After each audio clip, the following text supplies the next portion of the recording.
শুভ সকাল বন্ধুরা, সবাই কেমন আছো? আশা করি সবাই ভালো আছো, সুস্থ আছো।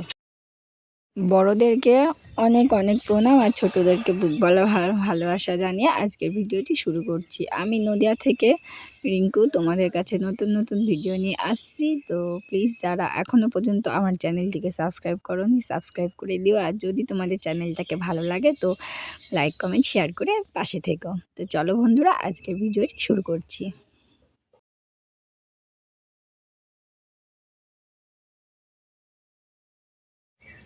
আজকে হচ্ছে তোমার শনিবার, তো আজকে নিরামিষ সবাই খাবে আর কি।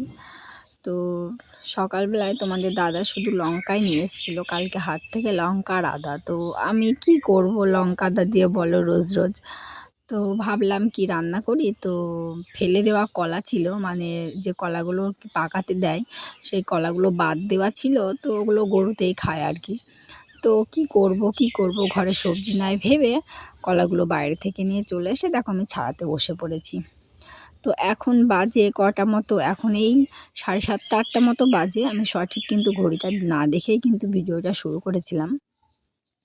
তো তাড়াতাড়ি কেটে নেব, না হলে আজকে আবার মেয়ের পরীক্ষা আছে। তো কালকে রবিবার হবে, তারপর সোমবার থেকে আবার মেয়ের মানে মেয়ে যেখানে পড়ে আর কি সেই স্কুলে, আর এখন প্রাইমারিতে শুরু হয়ে গেছে। তো পরীক্ষা দেবে বলে সকাল সকাল করতে হচ্ছে, যেহেতু মেয়ে এগুলো খাবে না। তারপর দেখো আমার কাটা হয়ে গেছিলো, কড়াইটা বসিয়ে কড়াইয়ে জল দিয়ে দিলাম। আর এই কড়াইয়ে জল দেওয়ার পর যে কলাগুলো কেটেছিলাম ওগুলো দিয়ে দিলাম। এবার একটু লবণ আর হলুদ দিয়ে দেব, দিয়ে সেদ্ধ করতে দেব। তারপর ঢাকা দিয়ে দেব, একটু নেড়ে নিচ্ছি, তারপর একটু ঢাকা দিয়ে দেব, না হলে আবার সিদ্ধ হতে একটু দেরি হয়ে যাবে। জানি না কেমন সিদ্ধ হবে। তো যাকে সিদ্ধটা হতে দেব, হতে দিয়ে আমি আবার ডাল করব, মটরের ডাল, সেটা প্রেসারে দিয়ে দেব। তো প্রেসারে বসিয়েও দিয়েছি। তো প্রেসারে বসিয়ে দিয়ে মানে কালকে বলছিলাম তেল ছিল না, তো মা উপরের ঘরে রায় ঝাড়ছিল। তো তোমাদের দাদা ভাই নিয়ে যাবে এখন মেশিনে দেবে, মানে ঘানে আর কি, রায়গুলো ভাঙাতে গিয়ে তারপর তোমার তেল হয়। যারা এভাবে খাও তারা তো জানোই।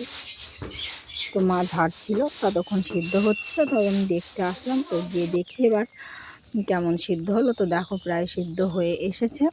আর কি বলো তো, এই তরকারিটা মানে এই কলা বলো আর কাঁচকলা বলো, যেগুলোই বলো আর কি, সেইগুলো দিয়ে পুরো পেট পুরে এক থালা ভাত খাওয়া যায়।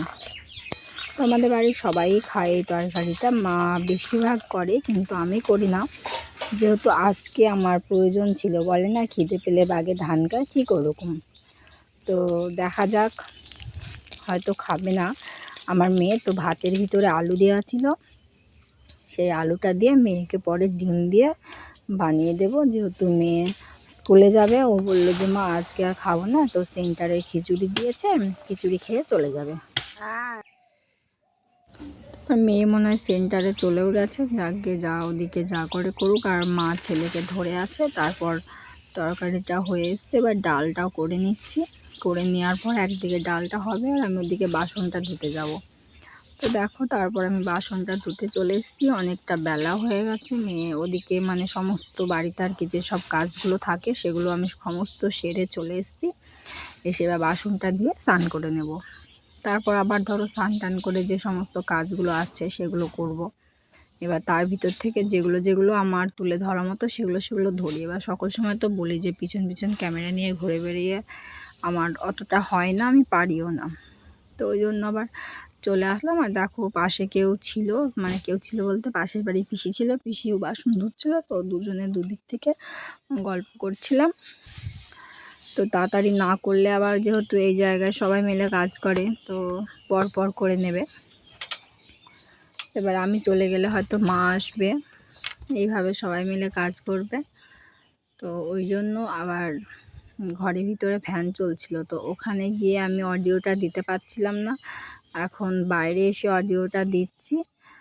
আর সত্যি কথা কি বলতো, আমি না বাসন প্রত্যেক দিন যে এত পরিমাণে বাসন ধুই সারাদিন, যে অন্য কিছু মানে একটা এক্সট্রা যে কাজ করব রোজ, সেই এক্সট্রা কাজটা হয় না।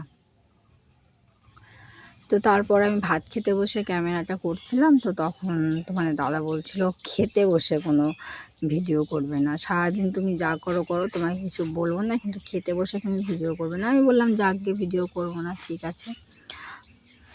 তারপর আমি চলে এসেছি এখানে বসে বসে একটা কাজ করছিলাম। কাজ করতে করতে আমি বললাম যাক গে, ভিডিওটা করা আছে, এখন অডিওটা দিয়ে দিই, না হলে আবার দেরি হয়ে যাবে। তো দেখো বলতে বলতে বক বক করে ফেললাম অনেক। বক বক করার পরে আমার বাসনগুলোও মাজা হয়ে গেল।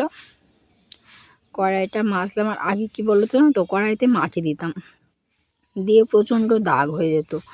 এখন আর মাটি দিই না, এইভাবেই মানে শুধু শুধু কড়াইটা বসিয়ে দিই, তারপরে সার্ফ বালি দিয়ে মেজে নিই, পরিষ্কার হয়ে উঠে যায়। আর আগে একদম উঠতো না, তো খুব অসুবিধা হতো।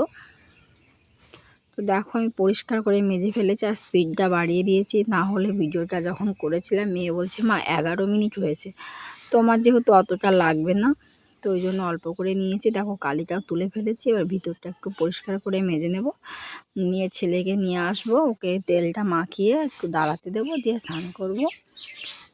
আবার একটা একটা করে মা বাড়াচ্ছে, গামলাটা নিয়ে আসলো, তো গামলাটাও মেজে নিলাম, না হলে আবার ট্যাপের গোড়ায় পড়েই থাকবে।